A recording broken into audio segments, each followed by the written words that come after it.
Hi, it's Alicia, and this is episode 2 of my haunted experience on Craig Road. So, this one I'm going to fast forward a little bit. It's going to be about 3-4 months in. You're going to notice that a lot of my stories start off as I'm either in my bedroom or I'm downstairs in the living room because I was a teenager, so I spent a lot of time in the living room and in my bedroom. But one thing I did not tell you is that while I was living there in the very beginning, I was pregnant with my oldest daughter. So, that's where this one kind of comes into play. Um, I was upstairs in my room and I was, reading some baby books. I had like one of those old school, like headphone, like heartbeat monitors, and I was like listening for, her heartbeat because I was extremely anal. I'd had a friend who had lost, well, it wasn't a friend, it was a family member who had lost a baby while I was pregnant. So that kind of freaked me out. So I was just really anal about constantly checking on my unborn child. So I was upstairs and I hear my stepdad downstairs carrying on a conversation. And in my mind, I know no one's there. But for a second, I thought, well, maybe my mom is home. So I go downstairs and I walk into the kitchen and I said, is mom here? And he says, no. And I said, well, who are you talking to? And he said, you. And I said, you weren't talking to me. And he said, yeah, I was.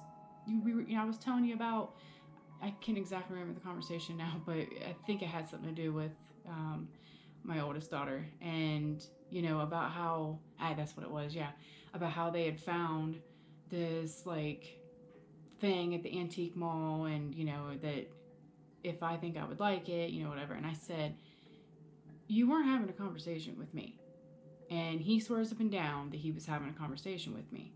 So, I think that was probably one of the first things, well, I think was one of the first experiences that he had had, um, even though he, at that time, he wouldn't have wanted to admit it.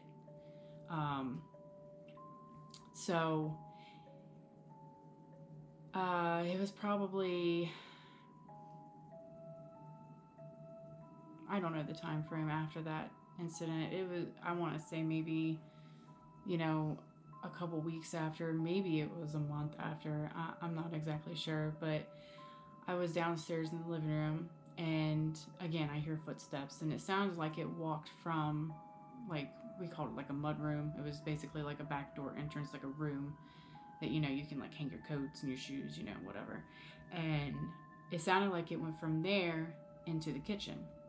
And then I heard what sounded like a pantry door open. So I get up and I go in there just to see what was going on. I mean, we did have a small dog, a little Yorkshire Terrier, so I thought maybe he'd walked in there and there's bottom cabinets. Maybe he brushed up against it or somehow opened it up and was trying to get in it. And I go in there and the pantry door was open, but Bo, our Yorkie, he was asleep in the mudroom on his bed. So I kind of just shut the door, didn't think anything of it, and I go back in and I sit down, continue watching TV. And again, I hear the pantry door opened up again. Well, I don't want to say pantry door, the cabinet door opened up again. So I get up and I go in there, and as I'm getting ready to shut it, it slams shut. And I'm like, okay. So, you know, even though I've experienced things like these throughout my entire life, I'm always still trying to find a way to like debunk it. So I'm like looking around the house trying to see if there's any windows open. Maybe there's a draft. Look over, Bo, he's still sleeping on his bed. And I'm like, okay, so, you know, there was no way that something did that other than, the paranormal. So, of course, I call my mom. She's at work, and I'm explaining to her and telling her, and she's just like, of course, it's the same thing. You know, there was some explanation other than ghosts. So this one is going to be it's going to be about the barn that I had talked about in the last video. Um, I went out there because my mom had asked me to go out there and straighten some things up, get some stuff out of boxes, and, do something with them. There was some stuff out there that she was wanting to take to the antique mall to sell where she had worked, and she just wanted me to get it all ready for her. So I go out there and I'm, unpacking boxes. I'm trying to find things that she had left me a list to do, and as I'm sitting there, I find, I find this box that wasn't ours. It was actually it was in the barn. It was left from just previous owners or the people before that or whatever. But in the box, it had very old death certificates and just like pictures and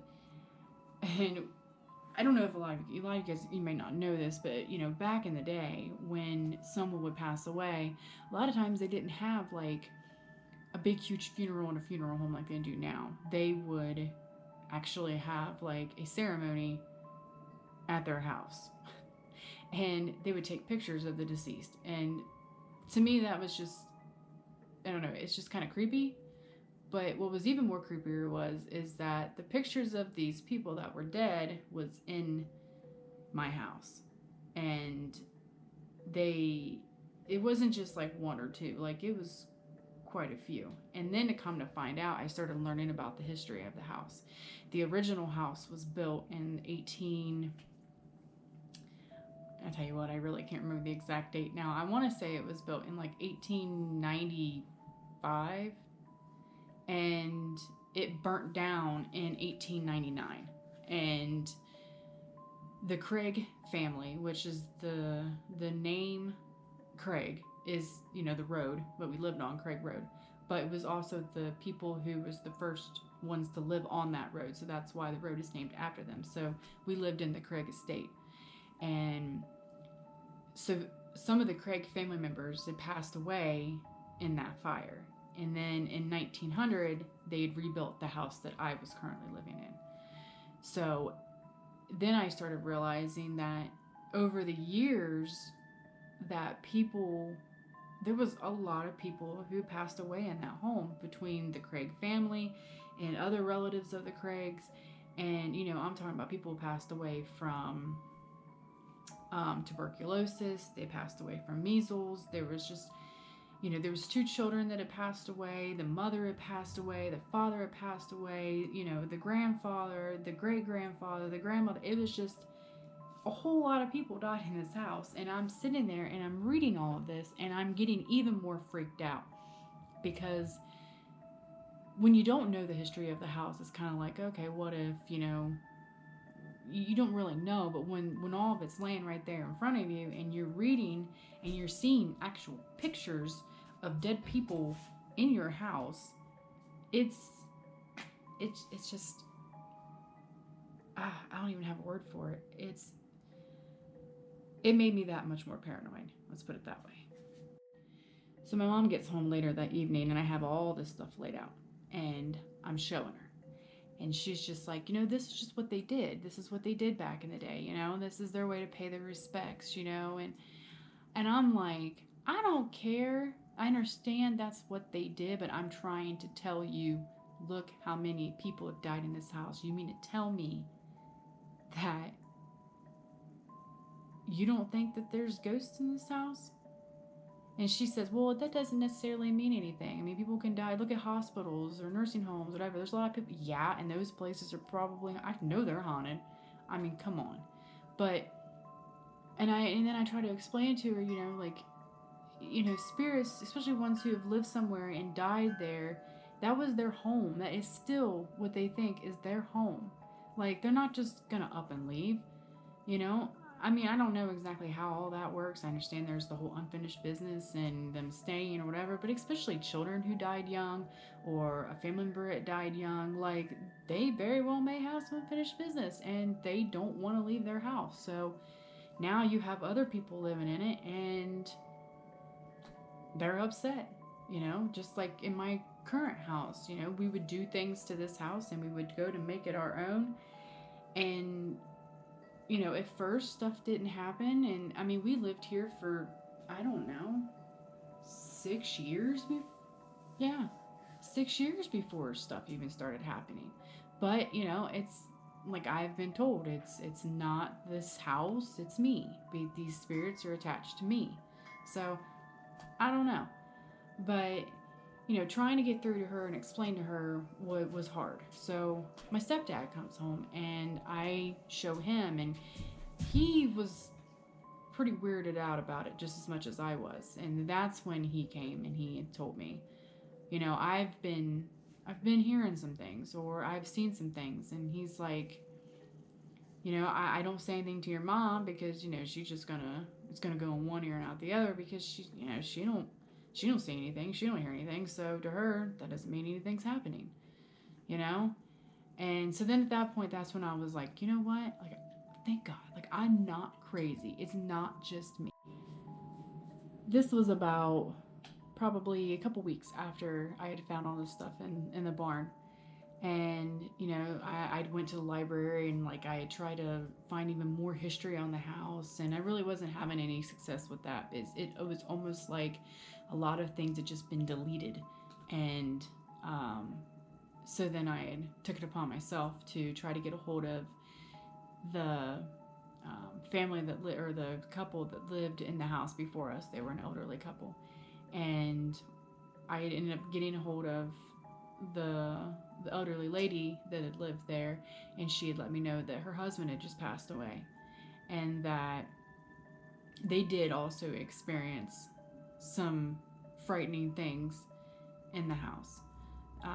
So she went on to tell me a few things, and she had just said that she did not want to live there, but her husband did, and when his health got so bad that basically she couldn't take care of him, he couldn't take care of himself, that they ended up moving and got a condo. And then it was only about a couple months after they had moved out, he had passed away. So yeah, that also kind of helped clarify some things for me, because some of the things that she had said that she experienced, I had also seen or heard as well. So that helped a lot, and at least for my mind, so I wasn't going crazy.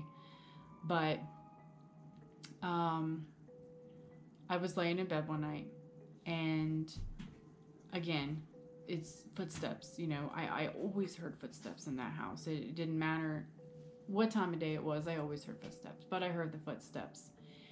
And I hear I never slept with my bedroom door completely shut. I would just crack it. Um, so I heard my bedroom door, creak open. And at this point, I didn't even want to look over because I knew no one was home. So I kind of just kept myself tucked with my back against where the door is at, and just laying there. And instantly, my heart is just pounding. It's beating so fast. And I'm pregnant. And I have this big old pregnant belly, and my daughter's in there feeling like she's doing flip flops, and that's just it's intensifying my anxiety even more. And the next thing I know is something literally grabbed my foot and pulled me down. And that, that was the start of some of the most horrifying things I've ever experienced in my entire life.